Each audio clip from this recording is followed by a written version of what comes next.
Good afternoon. Welcome everybody to this PDP webinar, Understanding the Architecture and Find and View Data. My name is Chris Curry and I am the Principal of the Pensions Dashboards Programme. Delighted you could join us this afternoon.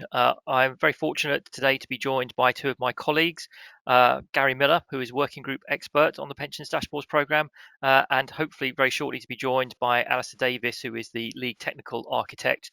They are the two experts who will be taking you through the webinar for most of today. Before I get into the webinar itself, just the usual housekeeping to go through. So please do note that this session will be recorded. So if for any reason you do have to drop off before the end, you will still be able to catch up with it at a later date and see everything replayed back. Also, we will allow plenty of time at the end of the session for questions and answers. So if you have any questions that you would like to ask, please do put your questions into the chat bar and we will pick them up from there. If there are questions that we don't have a chance to get round to answering today, we will of course come back to you with the answers at another time and probably most likely put them into our frequently asked question newsletter as well. So without further ado, I will now start to take us through the agenda for what we've got planned today. As you can see, there is quite a lot on the agenda already, and we really want to focus today as we've said, on the architecture and the ecosystem. So we'll kick off with just a brief overview of the architecture and a reminder for those of you who've seen it before and some new information for those that haven't. We'll go through then the different parts of the ecosystem and how it will look to the user and how they all fit together and work through. A little bit again as to what can be done within industry again about data matching and preparing to connect and the work that the pensions regulator is doing in this space as well as some useful resources to help you in the next steps of your own work towards connecting towards pensions dashboards. And as I said, we'll have plenty of time for questions and answers as we go through as well, and then a final section where we look at what's next. So today's webinar will provide an overview of the architecture and how the ecosystem works to enable users to find and view their pensions information via their chosen dashboard. So for the majority of schemes and providers connecting to the architecture, this will take place through an integrated service provider or a third-party administrator. So what this session is aimed to do is to describe what schemes and providers are actually being required to connect into, and will also provide information about the end-to-end user journey for members. Before dashboards are launched to the public, this ecosystem will of course be tested to ensure that it's working effectively. Most importantly, that it's safe and secure, as well as making sure that there is sufficient coverage of pensions for those who are accessing the dashboard to find their information, but also that the user experience is a positive one. And of course, as set out in regulations, the Department for Work and Pensions, Secretary of State will provide at least 6 months notice before dashboards go live. We will, of course, continue to work with the industry to develop the plans for the user testing through a user testing and planning group, which will be established early next year. We will put more information about that on our website. And if you would like to get involved in that work, please do email the programme and we'll put an email address into the chat. So looking at the architecture that you can see on the screen now, we know that multiple parties and technical services will be connected into what we refer as an ecosystem, which will be the system that makes pensions dashboards work. So this includes the Money and Pension Service or MAPS dashboard, the state pension, integrated service providers or ISPs, administrators and pension providers and schemes. So what we are calling the central digital architecture, as you can see in the center there, is made up of the consent and authorization service, the identity service, and the pension finder service. And these three things are all encompassed within the governance register that looks at all components of the ecosystem. So in order to find out a little bit more about all of those different elements and how they're going to look to users as they go through, I'm now going to hand over to Gary to take us through the user journey. So over to you, Gary. Thanks, Chris. So this slide demonstrates the user journey and really, how the user starts the dashboard and then ends up seeing their pension information back again at the dashboard. So users start by navigating from the dashboard to our find service, and then really it's the find service that we go through a number of steps here with the user to get them ready to issue that sort of find request. And that find request will go out to all the connected sort of pension schemes, and that's going to be the occupational pension schemes and the personal pension schemes as well. So at the moment, the idea is through sort of staging is to connect all schemes, all occupational schemes, down to those who have got 100 or less members, plus all the pension providers. So that's a colossal number of schemes.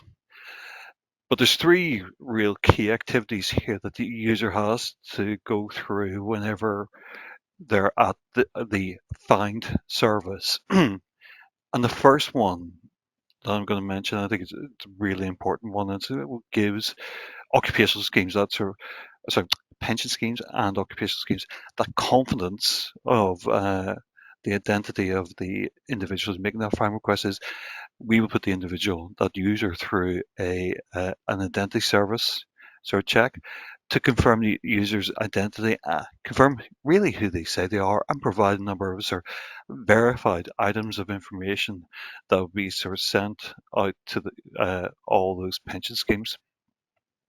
But it's not just that.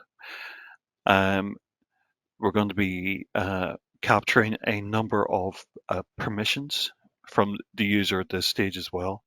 And again, this is to give assurance to sort of pension schemes. And one of those is that the individual has authorized, a particular dashboard to show their pensions information, and we'll hold that, and schemes can check that before they return any information to that dashboard, just to double check that the user has given permission for that dashboard to receive and display that sort of information as well. So this is all about building in, precautions, so that gives schemes the assurance of not just the identity of the individual is who they say they are, but also that they've given the right permission to send information there too. So at that stage, the identity service pre-populates the find request. The individual will add in some additional information as well, and that will be sent out to all the connected sort of pension schemes at the moment. I'll talk about matching later on, but the individual will then, the pension scheme will then sort of search the records, and if they find an individual, what we call as a match, or if they think they've found enough information called possible match, then they'll return to us what we call as a pension identifier. And this is just a unique identifier that we can share with the dashboard to show that the individual has got a match or a possible match with the pension scheme. And the dashboard will send that to the scheme or their ISP to let them know that they're the dashboard that's requesting that information. And then they can return that information to that dashboard after checking the permission that that's an authorized dashboard. And it's not just, and just to finish off here, this is not just occupational schemes, not just personal pension schemes. This is going to be the same process also used for the state pension as well. And a number of questions have always been raised. Well, will the state pension be ready? Will it be included in dashboards? And the answer to both is yes. So I've given you a little bit of a sort of taster about matching. I'll pick that up later, but I think now we're going to sort of pause. I'm going to hand over to Alistair, who's going to talk about some of the important components, technical components of the pension scheme. Okay, thank you, Gary.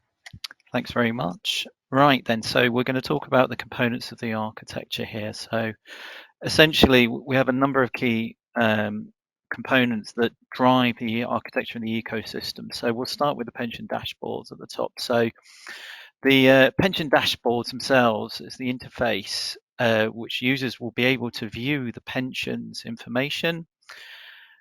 The only confirmed dashboard is the Money and Pension Service dashboard currently. However, other commercial dashboards may become available in due course.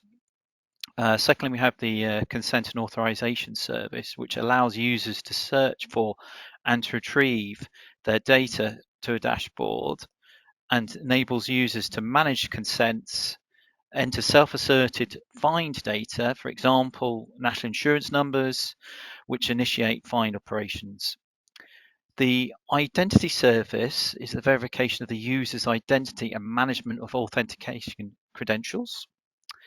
The Pension Finder service itself orchestrates and distributes find requests across the pensions data provided endpoints or APIs and contains the Consent Authorization Service.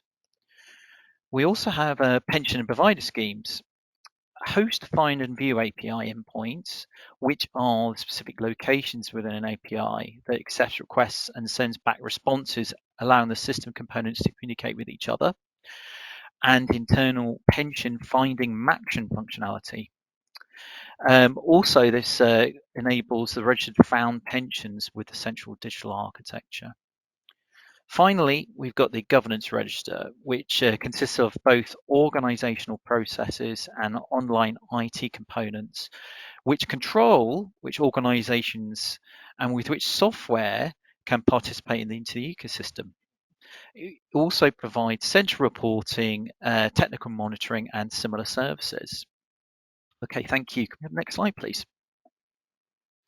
Okay, so we're going to zoom down on the governance register itself. So the governance register will ensure that pensions dashboard ecosystem meets the required security and performance standards so that users can access their pensions information online securely and all in one place. It controls who the valid ecosystem participants are, a connection and runtime, alongside the central digital architecture or CDA solution components that need to provide logging information which can be monitored internally. The security and the operational management of the core digital architecture relies on logging data that can be analyzed and reported on to produce MI and audit reports for visibility. This will be specified by bespoke requirements for the ecosystem, as well as logs and events that can be analyzed for leading security information and event management, or SIEM, tooling used by the teams internally within Security Operations Center, which manages the overall security of the architecture. Next, we have the directories and data extraction. So the directories within the governance register hold records of dashboard organizations and pension providers connected to the pensions dashboard ecosystem. Data extraction is performed from the Salesforce portal, which likely includes relevant information about pension schemes, providers, and dashboard organizations. The software instance registration is broken into two elements. First of all, we've got the consent and authorization service, which is an instance for registering consents and authorizing service using the pension provider's Find API. The registration involves providing necessary details and obtaining authorization for data access and usage. Secondly, we've got authorization and caching. Schemes and pension dashboards play a role in authorizing the software instances and may cache relevant details for efficient data retrieval. Next, we've got the PKI, or public key infrastructure.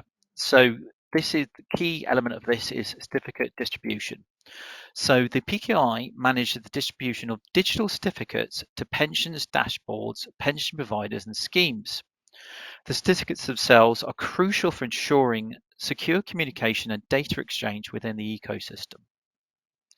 Next, we've got monitoring and auditing. So pension dashboards and pension provider schemes utilize the View API and pension identifiers to monitor activities and log relevant data.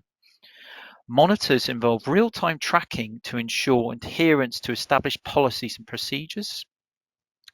This section of the register focuses on ensuring compliance with policies and validating the effectiveness of monitoring and auditing processes. Next, we've got the OMC, or Operation Management Center.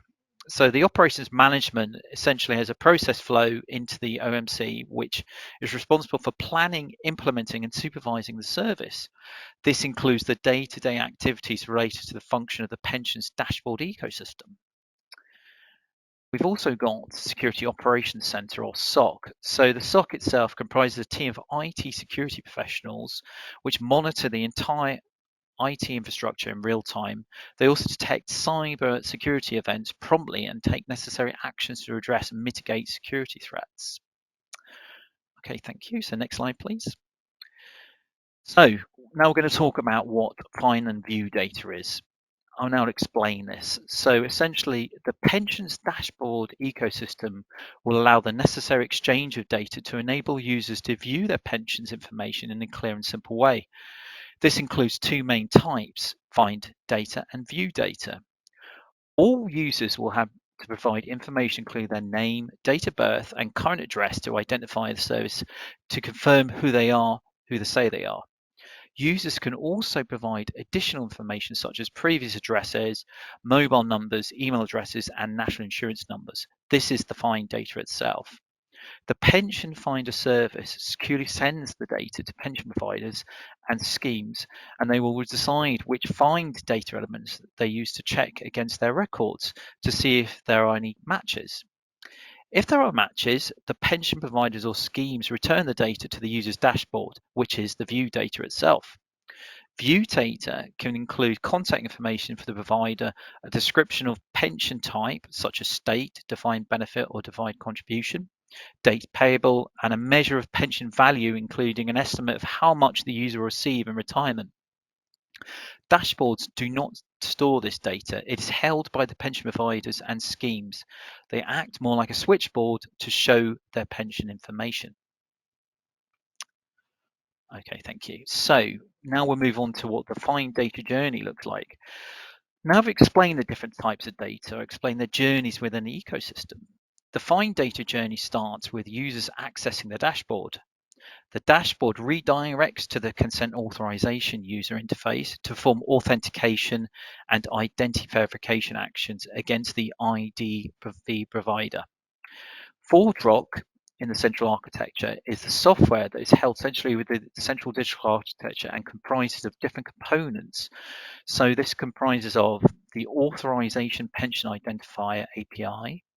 So this essentially reviews on a receipt of request, a pension provider or scheme will call the consent and authorization service to confirm that the token it received from the dashboard is valid. Next, we've got the register pensions identifier API. So following receipt of a find request, if a pension provider or scheme is able to make successful matches, this API allows them to register a unique pension identifier and the consent and authorization service will enact on that. So the pull pension identifier API within the consent authorization service unwinds back to the dashboard following a find request.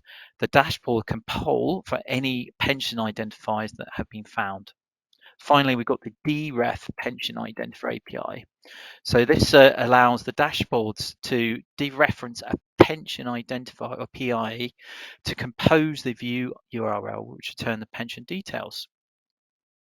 The find operation for the user is initiated using the verified and self-asserted identity information, for example, name or date of birth.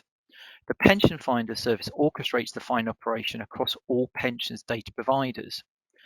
Where a pension is found, the data provider provides a pensions identifier PEI for the pension, which is securely stored in ForgeRock and returned to the dashboard. The pensions identifier number is stored, so when users start additional sessions, the dashboard can recognize that user already been authorized. ForgeRock acts as like a directory and consent to store the PI to give it in the given initial consent authorization step of the user journey. Okay, thank you. So next slide, please. So what is the view data journey? A user accesses the dashboard and initiates a view operation by selecting a found pension. The dashboard dereferences the pensions identifier for the pension to get the pensions data provider endpoint details, which is the view API address. The pension provider view API is called, authorization for the call is checked against ForgeRock, and if authorized, the pensions data is returned to the dashboard. Okay, now I'll pass over to Gary, who will provide us some useful information on the resources on data matching, preparing to connect. What I'm going to talk about now is data matching, pension matching, what happens off the back of everything we've sort of built up to here. So I've talked about the user journey, the creation of find requests, the user involvement there. Alistair's talked in detail about the technical steps that generate the find data and the find request and how that's then transmitted out to the pension scheme. So what happens whenever the pension scheme receives that, and the pension scheme that's sort of connected, either through they're connected directly or through an ISP. So they've got this one thing that's the responsibility of every connected pension scheme is to develop a pensions matching criteria, and that's really how they're going to take the information, the find request, the verified information. Alistair talked about the unverified information as well, how you take that and relate that to the data that the scheme has to try to determine if that individual user has a pension policy with that occupational scheme or pension provider. Now, that's going to be very much scheme dependent. And why we say that's going to be sort of scheme dependent is I think that it's going to be very dependent on the confidence that each scheme has in its data, how accurate that is, and how accurate those elements are that they're going to use to match. We won't be setting the matching criteria, and it's going to be very much sort of scheme specific as well. The matching criteria really highlights the importance of having good, accurate data. The better the data, the more accurate the scheme is, or so the more confident the scheme is in the accuracy of the data, then be able to match with a greater degree of confidence. And whenever I say match, I mean both those full matches and possible matches.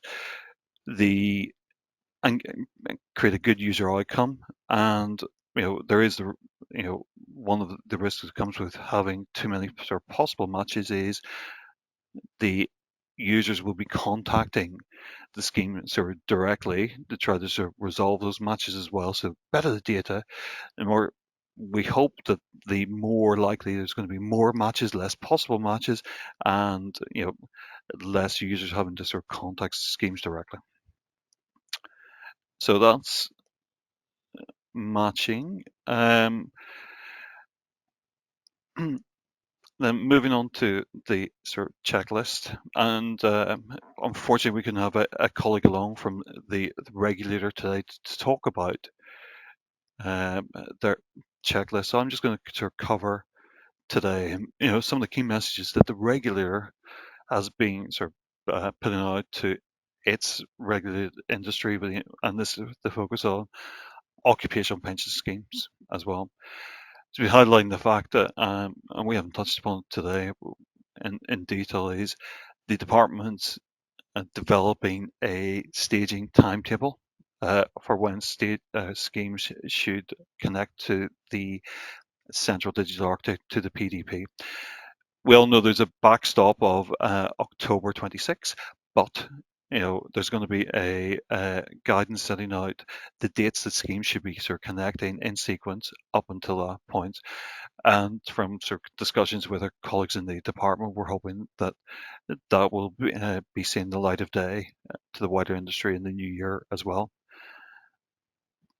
But pending that, there's lots and lots that schemes can do to get themselves ready for sort of connection. I mentioned one step before, and that's accuracy of the data. But it's not just accuracy of the data, it's digitization of the data as well. It won't come as a great surprise that this being a digital service, the importance of having accurate digitized data as well. There's always steps the schemes are going to be having to take to get ready, because they're going to have to be able to connect digitally to our infrastructure. There's quite a bit, and what the regulator's done here is help by producing some detailed guidance, and excuse me, and the guidance contains sort of a checklist as well, and that's breaking it down into sort of bite-sized chunks, getting schemes to think about, well, what we've got to do. It's 16 months out, 12 months out, 6 months out as well. Help you prioritize the important tasks to start early as well, and how you engage with, if you're a pension scheme, how you engage with your third parties, your administrators, if you're going to choose an ISP, how you go about that. So recommend, any pension scheme, have a look at that. It's really, really good. Your regulator often says that they know that this is a big project for pension schemes. They know it can be daunting, and they want to encourage schemes to start early, focus on admin and data and digitization, but that's not all. And as I mentioned, there's other issues that they cover in that checklist. So hopefully I did TPR proud and didn't misrepresent them today. So I'm just going to move on, and the final slide from me is talking about some useful resources. And this is really useful resources for what I mentioned before, which is, on matching, because we recognize, as do the regulators, that this is a new activity for pension schemes, and in a new environment, and actually having to do it, this, required to do it to probably quite a high accurate requirement very, very quickly, is it's going to take an awful lot of effort to get right, and then continue to monitor it to make sure you're sort of happy with that. So we just thought we'd point out some really good resources out there that we've produced, but actually other parties have produced. One of the bits of guidance that I would recommend all pension providers and schemes have a look at is the PASA sort of working group. And for those who don't know, PASA that's the Administration Standards Group. We'll put links in the chat afterwards, and they've got really good guidance, not telling schemes what their matching criteria could be, because no bits of guidance can do that. You've got to do that yourselves based on the factors I outlined, but actually how you go about that, and how you develop that matching criteria, and then how, just as importantly, how you monitor that as well. So we'd really sort of recommend that. We've been in discussions with sort of PASA, as we've been with a lot of other industry groups as well, and what came out of that was Chris had a interview with Morris Titley, who's the chair of PASA's Pensions Dashboard Working Group, and it was a general conversation about how schemes can get ready and prepare for dashboards, but in particular, there's a really good piece in there which relates to pensions matching, and Morris and Chris have that sort of back and forth about more depth about the challenges the scheme faces, and actually some guidance there, so recommend that. And finally, so I would also recommend our newsletters as well. They're published on our website, and we have published a number of newsletters and FAQs, and particularly the FAQs about sort of particular subjects. So you can scroll through those, where we've picked up what we are encountering through our work, through this sort of work, outreach work, and working with volunteers, etc. What are the common questions that the industries are raising, and how can we help by putting answers out there to those common questions? And there's one in particular on sort of data matching as well, and I really recommend that mainly because I drafted it. So any criticisms, mine alone. But hopefully that will help as well. But there's actually lots of other sort of FAQ newsletters in there which cover other sort of topics as well. So that's all I was going to say about matching. I'm now going to hand back to Chris, who's going to kick off the Q&A. Over to you, Chris. Okay, thank you very much, Gary, and thank you very much, Alistair, and thank you all very much to you in the audience for bearing with us as we had one or two technical challenges as we went through there. Anyone who's doing a large-scale digital program understands there are technical challenges every now and then, and today has been no exception, so I hope it hasn't detracted too much. Your questions have been flooding in, which is great. Thank you very much. As I said, we'll have plenty of time for those. Before we get into the detail, and there have been some very good ones about some of the things that are covered today, there's been a couple of questions about the general position, and I'll just pick those up before we get in, I think, just to give Gary and Alistair a bit of a breather. And one of the ones which has come in is around asking about the current situation with the connection guidance, which I think Gary alluded to a couple of slides ago, I think as part of his presentation.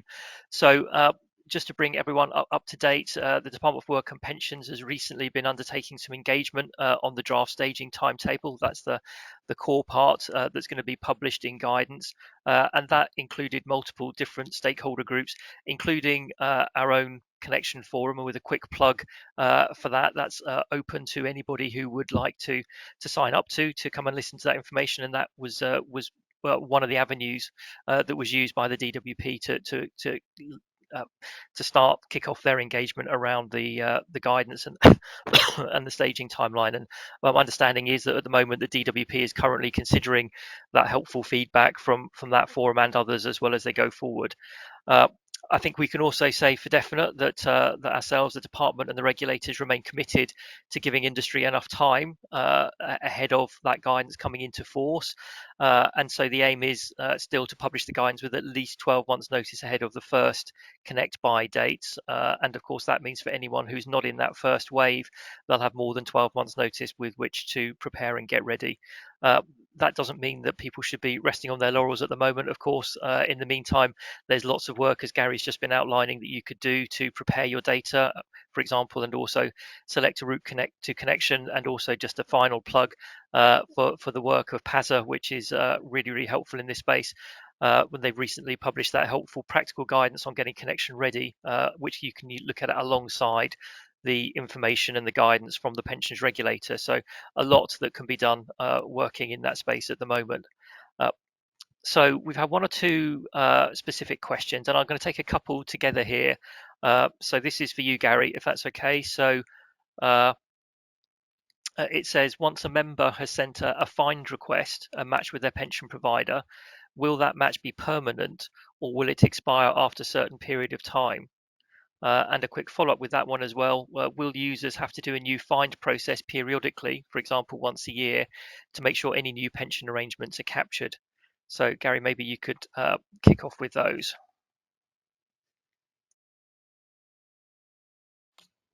Yeah, so in connection with the existing find request, so as Alistair have talked about, it generates a pension identifier, which is then lodged with the consent authorization sort of service. That stays valid for a period of time, which is our current thinking is sort of 18 months of inactivity. So if there's been no request in that sort of period of time, we're thinking that then the individual will have to take a fresh request to have a fresh find request to find that as well. So I think hopefully the answer is a period of sort of 18 months of inactivity, and then the PI will sort of lapse. We haven't sort of settled on that sort of being 18 months. I'm not giving any games away because that's was in our consultation, and we're just testing out to see if that's the right area. But that's not the only. Just for completeness, that the PI, which unlocks the view request for the user might also be deleted by the pension scheme, and you might well do that if the individual is no longer a relevant member as well, so they've transferred out. We have to have, we don't want them seeing sort of historic information. So hopefully that answers the first question. The second question is, will they have, as I understand it, will the user have to take a further fine request if there's been a new pension arrangement started up after the initial fine request? Well, the answer to that is yes, because until there's a new fine request, the individual just returns. So the pension schemes just return what's already been fined. To find new pensions requires a new fine request. So that's not just only if a new pension, start a new pension scheme. It's also going to be the case if once the smaller pension schemes come online, for example, as well, further on down the road, which is the current department's policy as well. So hopefully, after a number of sort of fine requests, all these pensions will be found, and then the individual will know when to undertake a sort of fine request, because they've known that hopefully, I know it's not always the case because some admin breakdowns, but hopefully they'll know when they've joined a new scheme and be able to make another sort of fine request. So hopefully that answers both the questions about really how long a PI stays valid for and when an individual should really make a new request. Okay, Chris, back to you. Brilliant. Thank you very much, Gary. And a quick follow-on, I think, from that before I then come to Alistair with a question about the governance register. But Gary, while you're here, we've had a question come in saying, can pension schemes use fine data to update their records where they have a successful match, but where, for example, the fine data contains a telephone number that the pension scheme doesn't already hold? So can that information be used to augment the records that pension schemes have? That's a hot topic question, and the answer that we're giving is perhaps. So it's not yes, it's not no, but we're recommending that all pension schemes look to their GDPR responsibilities here, and hopefully my answer will help get to the right place and take advice. And there is within that a duty to keep information sort of up to date and relevant as well. So, where you see better, richer, more accurate data come through, of course, if you're a pension scheme, you can't ignore that, but it's how you use it. And that's where we would recommend to take advice. Can you go ahead and update it immediately? Well, we can't tell you what to do as a data controller, but we can certainly point out some of the things you should be thinking about as a data controller, and also whether or not there's steps in between, which would be good practice to undertake to verify any data yourselves before you update your scheme records by contacting the individual. Apologies that we can't answer that absolutely, but hopefully give enough of a flavour of what you should be thinking about and sort of the respective sort of duties to be able to go and sort of inform sort of taking advice in any sort of decisions. The reason why we can't answer it sort of directly is we're not experts here on data control or sorry GDPR, and we can't advise the industry on that. So hopefully you respect why we can't go even further than that today. But I think I've answered that question as best I can, Chris.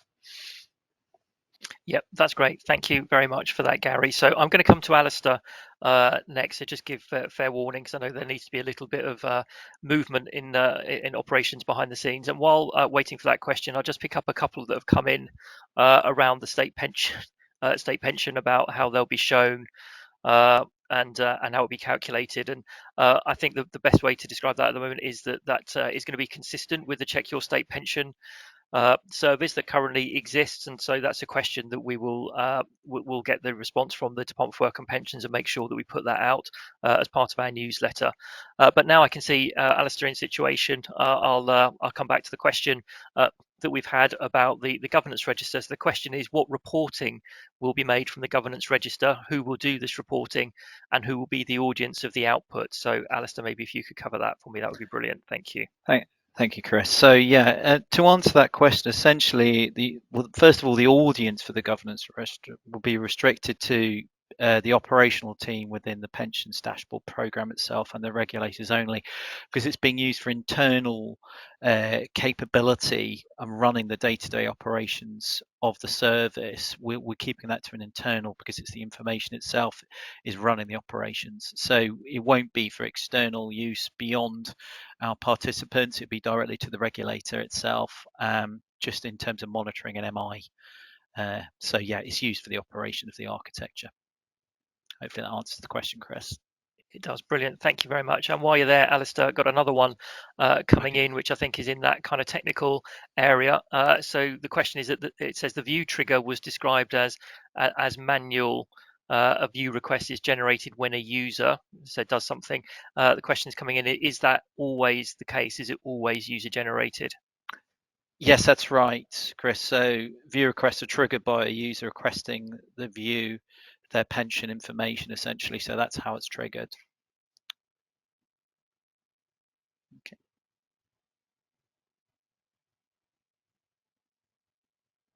Thank you. Just waiting for the mute button to work there.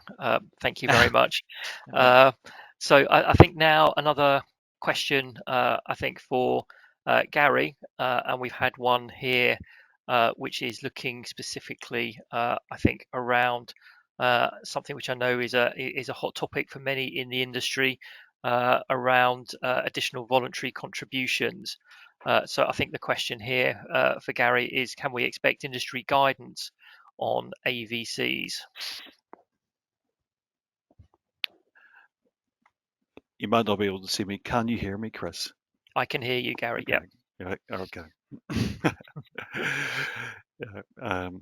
you want to mute? Yeah. Go ahead. Please. Yeah. Yeah. Thanks. Yeah. Sorry, but it's juggling. We're well aware of this issue, and the difficult implementation currently faced by the industry as well. So we have been engaging behind the scenes with a number of industry colleagues and PASA as well as so the DWP with a view to helping, I think, explore what industry guidance that can be sort of put out there. We've already covered in the data standards, which haven't been sort of published yet, the final ones, that is, how we can facilitate making it work better, but there is the implementation issue. So that's outside PDP's remit, but we recognise it's an issue and it does impact on the successful delivery. So we're working with the industry, and hopefully there will be industry guidance about how to approach this issue. I am pretty confident that there will be, looking at sort of the diligent individuals involved. Brilliant. Thanks very much, Gary. And while you're there, we've had a question come in about the identity service provider. So the question is, so will there be a single identity service provider across dashboards, or will each pension provider be able to select their own?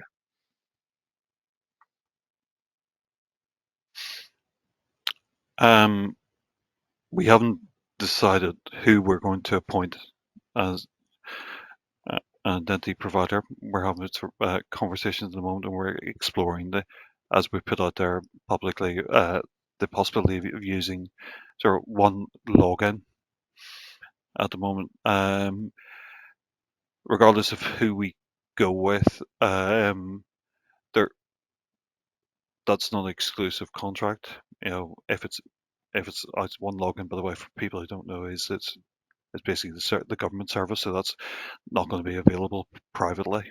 But if it's, if we were to go with a private operator, that's not an exclusive contract, and there's a possibility that you could be using the same one as us, but that doesn't mean that you can use your own if it's not the one that we use. And regardless of what schemes do to verify individuals, we will be undertaking that verification, and that's the data that will be used in the find request that's being sort of sent out as well. So that's the key input to matching for schemes to undertake, and that's part of the sort of legislative framework as well.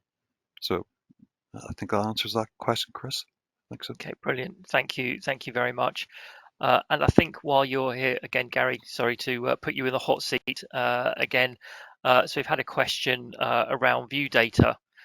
So on the view data, will there be a requirement for each scheme to provide estimated retirement income?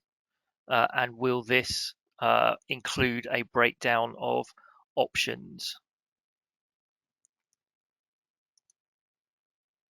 Okay. So will it be the requirement for each scheme to provide that? Is, I think you start from the position of yes, and you can tell there's a but coming, but I'll come to the but in a second.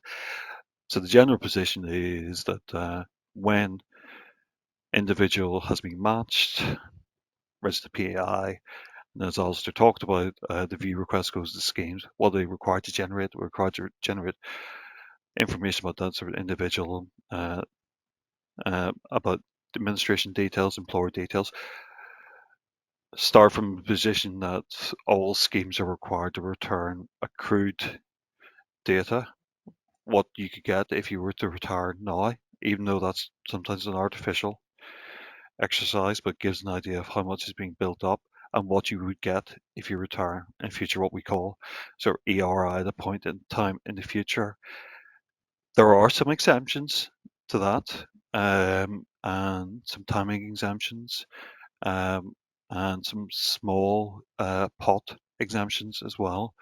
But I think you need to take advice on that, but there are very much exceptions to that rule, and we've tried to sort of craft the data standards to reflect those exemptions as well. The first part of the question, second part of the question was about options, and I'm taking this as about options about how you can take your benefit as well, and will that be covered in the view data return? No, is the answer to that. If that's outside of the scope of what's being returned, but dashboards will be communicating to individuals, as I understand the FCA's sort of provisions. If you want to understand how you could take your benefit, if you've got questions about that, and that is options, contact the scheme directly. That's a level of detail that won't be on dashboards and can only be provided, and should only be provided by the scheme directly to the member, and that will take place outside of dashboards as well. So won't be provided, but there will be that communication that you should speak directly to the scheme to get those options as well. Thank you very much, Gary. Very comprehensive answer there. I'm going to pick up the next one. We've had another kind of quite general question come in asking when will dashboard be publicly available. Obviously a very pertinent question, and one that we are asked fairly frequently, especially is because I guess the main date that everyone is aware of is the 31st of October 2026, which is actually a connection deadline and not necessarily related to when dashboards are made available to the public. So as with all things in pensions, we like to give things three-letter acronyms. So we have a DAP, the dashboard's available point, and that is actually in regulations, that will be when the Secretary of State is satisfied that the dashboard ecosystem is ready to support widespread use by the general public. and before the Secretary of State makes that decision, they will be consulting with us on the programme and the rest of the Money and Pension Service, as well as the Pensions Regulator and the Financial Conduct Authority. Because it's not necessarily a very straightforward decision. It will be based on a number of different factors, which the department has set out already. So this will be things like sufficient levels of coverage, because because we know from research that if people can't find at least the vast majority of their pensions, they're unlikely to be satisfied with the experience and may not come back. But as well, as we mentioned earlier about the ecosystem, we need assurance of the safety and the security and the reliability of the service to make sure that people have a good experience in that regard, but also testing itself of the user experience of what people are seeing, how they're seeing it, what levels of understanding and contextual information there is around all of that. So there's a lot of uncertainty, I think, and unknowns as to exactly when that date will be.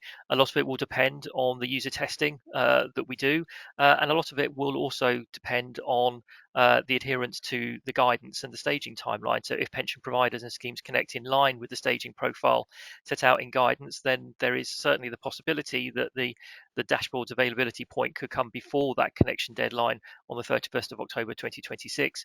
Equally, it could come after that. So we'll have to keep going on that. But I think one of the aims of the program certainly is to make sure that everyone is kept up to speed with the progress that we might be making towards some of those goals as well. So it shouldn't be as a surprise when the Secretary of State announces the kind of 6-month firing gun on that respect. We're coming towards the end of the questions, or the time we've got for questions. I've got another one here for Gary, which again is a little bit related to publications. And of course, we've talked about the guidance and the connection, talked a little bit about testing, but of course, one of the other things that we on PDP are responsible for are the standards. And so the question that we've had is, when do we expect to publish standards? So Gary, maybe you could give a bit of an update on that, please. Yeah, sure. Thanks, Chris. We're working away on standards at the moment. We feel that we are hopefully going to be in a position to start publishing some standards, maybe sort of later on before the summer of next year. And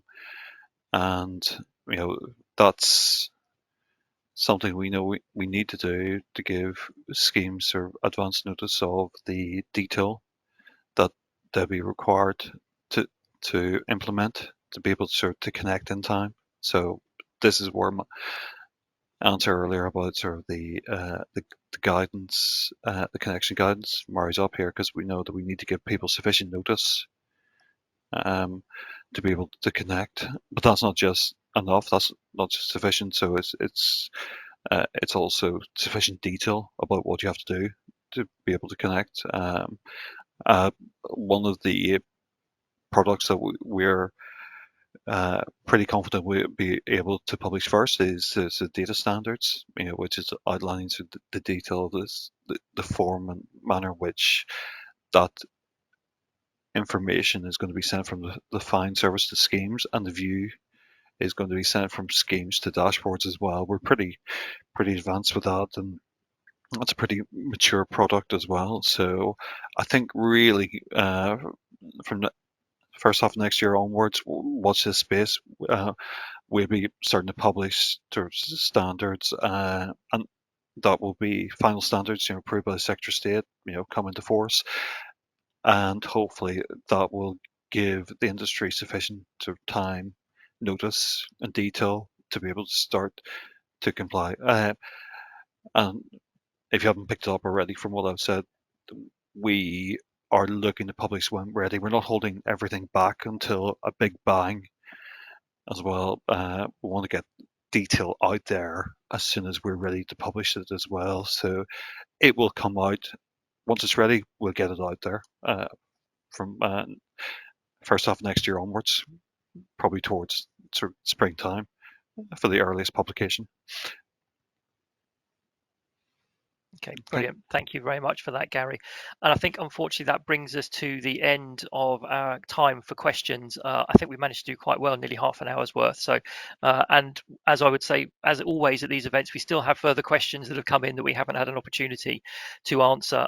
So we will add those into our frequently asked questions newsletter going forward and post those so they're available from our website, so other people are available to see those answers as well. But thank you very much for all those questions, and it's very special thanks to Gary and to Alistair for answering those questions. So just as a final session as we close this session, what's next? So clearly we are very keen to make sure that we can keep in touch with everybody, not just to tell you what's going on in the program and where we are. Well, obviously that is important, but also to hear from you as to what questions you have, as we have in the last half an hour, and what else we can do to be helping you. So our next webinar is on Wednesday, the 17th of January. We've already touched on some of the issues, so that will be around connection guidance, understanding AVCs and value data. So I'm sure some of the questions which we've already answered today will come out, and we'll be able to give a bit more detail about that on the 17th of January. So I think all that remains for me to say is thank you very much again to all of you for your questions and your participation today. As I said, a very special thanks to Gary and to Alistair for the presentations, but also for being able to take so many of those questions. As I said, we will be able to answer those questions after this event. This session, as I mentioned at the start, has been recorded, so you will be able to watch it back and pick up any additional information that you would like. We're always keen to hear from anybody with any questions or any or even just would like to discuss the Pensions Dashboards program. So all of the information about how to contact us is on the screen now. Thank you very much for your time today. If I don't speak to you or see you before, have a really good Christmas. Thank you all very much for your support this year, and we will see you in 2024. Thank you very much.